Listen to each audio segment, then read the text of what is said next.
1961 Roosevelt dime. If you have one, you're going to want to watch this video until the end because we're going to go over some very important coins that you're not going to want to miss. So let's go ahead and just hop right into this video. We are going over this first coin. It's a 1961 no mint mark Roosevelt dime. Now, if your coin has no mint mark, there's a high chance that you have a Philadelphia issued coin. If you have a D mint mark, that means you have a Denver issued coin for 1961. Now, this coin is special, and here's why. So NGC graded it at a mint state 67. That is only 3 points away from the perfect grade of 70, and you have what's called a full torch on the back of the coin. Now, what I want you to do is flip your coin over, look on the back. You're going to see a torch in the center. Now, that torch is important because there's going to be these bands on that torch, and they're horizontal, and these bands are the highest point on the coin. They get worn down the quickest, and during the minting process, they are the hardest area to strike. Now, what's really important to know about these full bands is that your coin must be in really good condition for the bands to matter. Grading companies like NGC and PCGS are not going to designate your coin as a full banded coin unless it is in uncirculated condition, which is a really high grade. Now, the full bands may seem silly, but they do definitely increase the value of your coin. Someone was able to turn a 10-cent Roosevelt dime into 576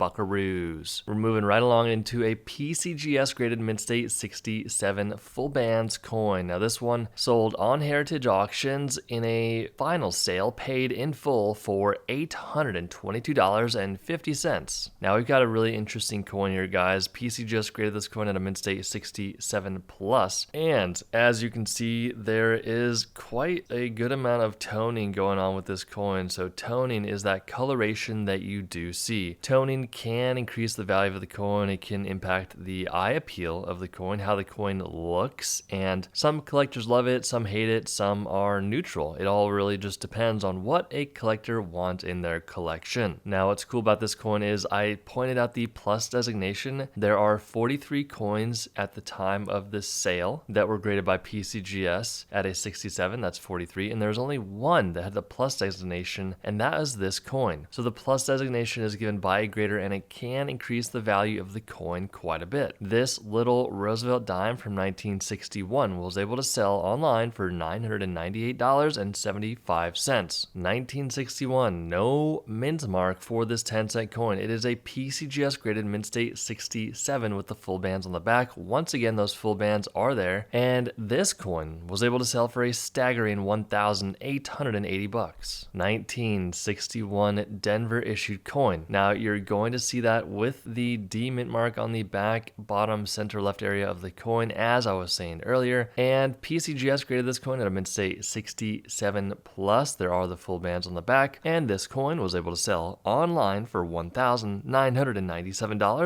$5,581.25 for this PCGS graded Proof 70 Deep Cameo 1961 Proof coin. Now, what's cool about this coin is, one, Proof coins for 1961 Roosevelt dimes were produced at the Philadelphia Mint. Now, typically, San Francisco is the issuer of Proof coins, but not in this situation. Now, Proof coins are produced one by one by Mint employees with a higher pressured machine, and they are mainly produced for collectors and also as presentation pieces or early designs of the coin, pretty much saying, hey, this is what a perfect example of this coin looks like. Proof coins are very shiny, they're very lustrous, and typically you're not going to find them out in circulation, and if you do, the condition is not going to be that good. Now, what I mean by circulation is essentially if you go to the store, get some change back, or if you go to the bank and get a roll of coins, you're most of the time not going to find a Proof coin. But if and when you do, it's kind of a nice little treat of like, oh my gosh, I found a Proof coin in circulation, what's this doing? But the value is not really going to be there because the condition is really, really poor. So if you come across a very highly graded, good condition 1961 Proof coin, it might be worth getting graded because this example sold for $5,581.25. We do hope you enjoyed the video. Make sure to get your free coin and currency ebook down below if you have any questions about your coins. We will see you guys in the next video.